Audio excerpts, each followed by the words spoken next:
All right, guys, so today we're going to talk about bisect, okay? And that's a vocab word that we have to be able to use in our statement reason tables, okay? And to know what bisect means, we just have to look at the parts, right? The first part of bisect is bi. So if you think about a bicycle, it has two tires. Bi means two. Sect is like section, right? It's pieces. So when you bisect something, you cut it into two equal pieces. Oops. So if we bisect a line segment, we're going to get two equal line segments.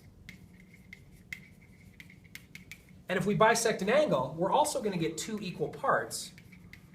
But since it started as an angle, we're also going to get two equal angles.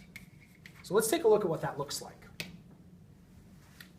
Okay? If we start with DB bisects ABC, we're going to start by drawing them. Okay? And remember, bisects means it cuts it into two equal pieces. So we're going to start with ABC. This would be angle ABC. And if we want to bisect this, we're going to split it into two equal angles.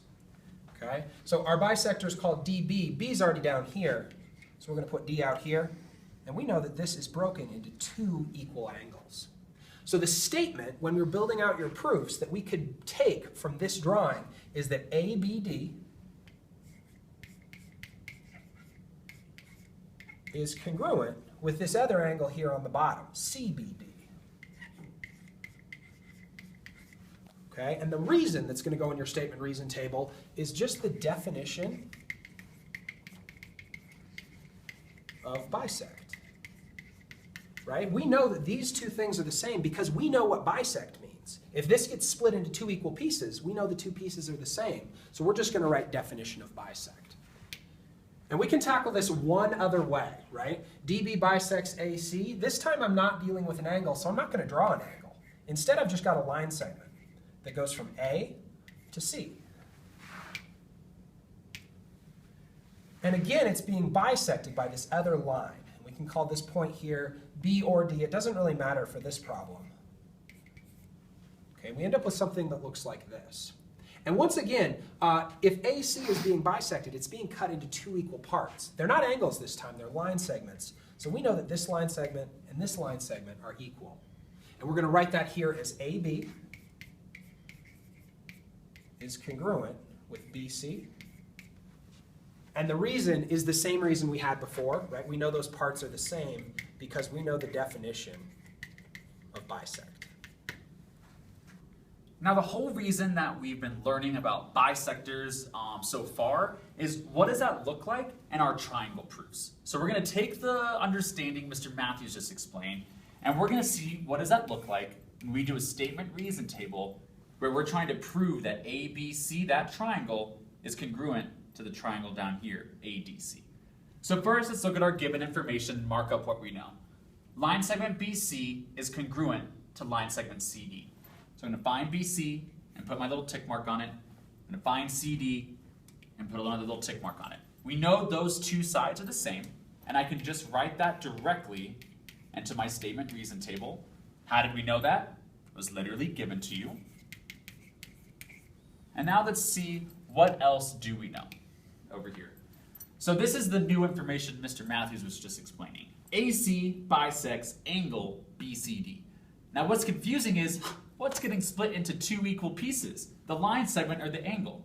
When something is bisecting, the second item is what's getting cut into two pieces. So AC bisects angle BCD, we're going to have two little angles that are going to be equal to each other. So let's go find that and label it in our drawing. AC bisects, so it's cutting angle BCD, that entire angle, into two equal pieces, which we already see labeled here. So we're going to see that is one of our two equal halves. Then we have this one down here, because AC cut that big angle into two equal halves. And now let's write it in our statement, in our reason table. We know that angle 1 is congruent to angle 2, because those are the two halves that got created. And we know that because the definition of bisect. Now, we're not quite ready to prove our triangles are congruent, we still need 3 pieces of evidence to use triangle law. So let's see if we can find that third piece. I see down here that these 2 triangles, they share this third side, AC. So we know that AC is congruent to AC because they share the side. Both triangles have that side. So we're allowed to say shared side. And now that we have 3 pieces of evidence, we can ask ourselves, can we use some triangle law to prove now that those are the same triangle? I see that we have a side, an angle, and a side, an angle, and a side.